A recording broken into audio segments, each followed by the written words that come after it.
Welcome. Before the world falls asleep, let's hear a story that speaks to the heart. Just maybe this one will stay with you. Listen till the end. It was a lazy Sunday morning when Leo wandered into the flea market.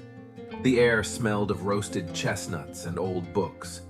Tables brimmed with forgotten treasures, vinyl records, worn postcards, and dusty toys from another era.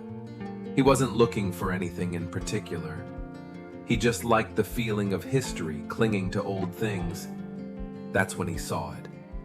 A vintage camera sat alone on the edge of a vendor's table, its leather case cracked but dignified, like a proud elder. Leo picked it up carefully. It was heavier than he expected, solid and cool in his hands. $10, the vendor said. It still clicks, but I don't know if it works. Leo turned the winding lever. It moved with a soft resistance. He pressed the shutter. It snapped like a secret being kept. A small red number showed through the window.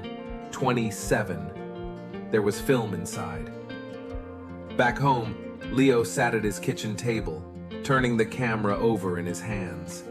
Who had used it last? What did they see through its lens? He couldn't shake the feeling that the camera had one more story to tell. He found a local photo lab that still developed film. A week later, a small envelope arrived with 27 printed photos. Leo opened it like a time capsule. The photos were quiet, soft in tone, nothing dramatic. A young couple on a picnic blanket. A woman with freckles laughing near a fountain. A man tying his daughter's shoes in a park.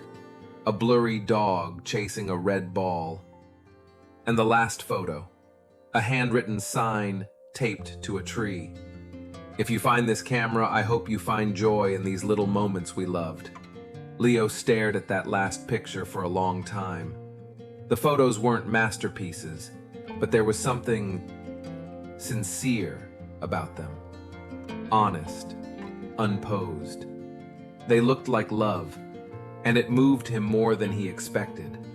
Leo wasn't a photographer, but those pictures stayed with him. He pinned them above his desk. Every day he looked at them before work. The girl's laugh, the dog's leap, the man's quiet care. A month later, he went back to the flea market. He asked the vendor if he remembered where the camera came from. The man shrugged. Stuff just shows up. Could have been from a house clearance.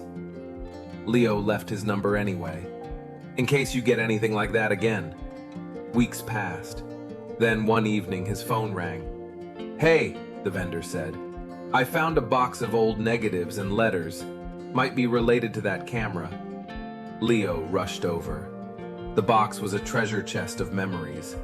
More photos, this time in black and white. Some letters, a few postcards, and a journal. It belonged to a woman named Nora. From what Leo could piece together, she had used the camera throughout her life. The letters were to a man named Elliot, who had died young, but the journal continued long after. Nora wrote to him for decades, as if he were still reading. She had never remarried. But she had lived a full life, gardening, teaching art, traveling, and photographing everything. Leo felt like he had stepped into someone's heart. The last journal entry was dated 2 years ago. "I still carry the camera sometimes. I don't know why. Maybe to keep you near, or maybe to share the things I still find beautiful." Leo closed the book gently. He didn't know Nora, but somehow, through her photos and words, he did. He saw her joy, her grief, her wonder, and it changed something in him.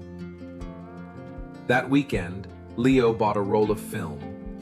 He began taking pictures, his morning coffee steaming by the window, kids playing near the corner store, a stray cat basking on a wall. Nothing extraordinary, just moments. He started a blog and shared Nora's story, how a forgotten camera found its way to a stranger and reminded him that life was full of little wonders if you just remembered to look. The post went viral. People began writing to Leo, sharing stories of their loved ones, their memories, their own forgotten treasures. Someone even recognized Nora from an old photography group. She had passed away peacefully, they said, but would have loved knowing her pictures were still speaking. Leo kept the camera, but he never took the last photo. He liked the idea that it still held one more memory waiting to be made.